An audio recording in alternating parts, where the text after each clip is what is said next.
Hi guys, it's day 20 of the daily exercise videos. Today I did a couple of exercises which was intended for my core, as that's also a part which many people are neglecting or do not think about when doing exercises. If you think of normal bodybuilders, what do you see? You always see the external part of their body. With any person really, but that's the part that you think is the most important. But actually, it's only a small portion. As I said, because it's only the external muscles. However, there's a part of your body which requires a lot of extra attention, and that is your core. So here I did a part.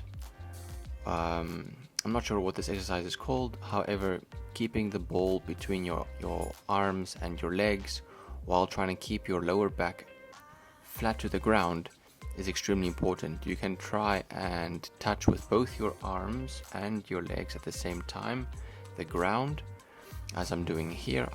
I can even go down a little bit more, but you can do a couple of sets like this. I would say 3 sets of this. Even 4 sets is more than enough, with about 12 reps to 15 repetitions each would be sufficient. Next up, I went to do a bit of core abs actually, and this was a bit more for the lower ab portion, with my legs going down with the ball between them. It focuses on the lower portion of the abs. Then by coming back up with my upper torso, I'm of course squeezing the top half of my abs. So that of course is helping to build your abdominals, so the external part. But there are other exercises which will be in future videos which are better for ab exercises. Then I went over to do something that is called the bird dog.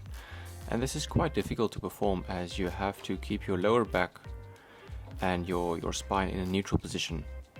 And when you are lifting your arm and your leg at the same time, you're not really supposed to overextend your lower back.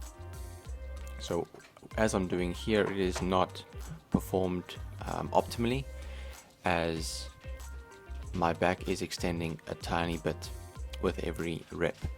But it is difficult to do this extremely well, as you can't always see what your body is doing when performing it, and you need time to really learn how to move things properly. So I would advise, if you can do it in front of a mirror where you can have like a side view, it is really beneficial. And of course, what you can try and do to make things even better is not to lift your lower leg too high, as that will cause overextension of your lower back, but my front arm can definitely be raised a little bit higher as well.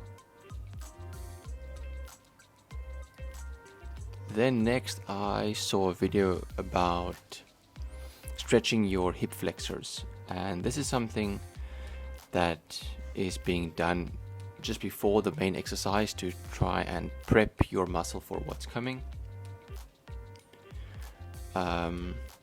So as you saw there in the bird dog exercise, my lower back is overextending, and that can be a cause of tight hip flexors. As my leg is being extended to the back, it also tilts my pelvis with it, and therefore there's overextension. But that can be due to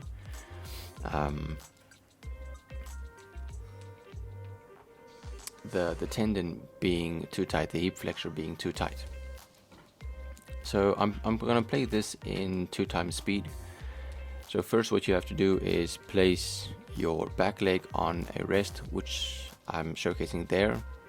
And then basically what you're trying to do here is to have intervals where you squeeze your glutes. Squeezing your glutes will give you a bigger stretch on the leg that is facing downwards. And you can really feel your quad stretching as well as your hip flexor stretching when doing this. Then you do a couple of sets where you try and pull your heel towards you, where it is technically a leg curl, and you change by doing the glute squeezes, and by doing the leg curls, and by having rest periods. Those are all lasting for about 10 to 15 seconds each. And then lastly, just go over to do a static stretch like this. Of course, it would be better if my back leg is even closer to the back, so that my head to my knee is basically a straight line, or at least trying to get there. So the other side is exactly the same thing, and I would say it was really a great stretch that I felt within my quad and within my hip flexor. And then the section that follows is getting a stick of some sort. The one that I used was a bit short, so I would recommend taking something that's a bit longer. And you have to place that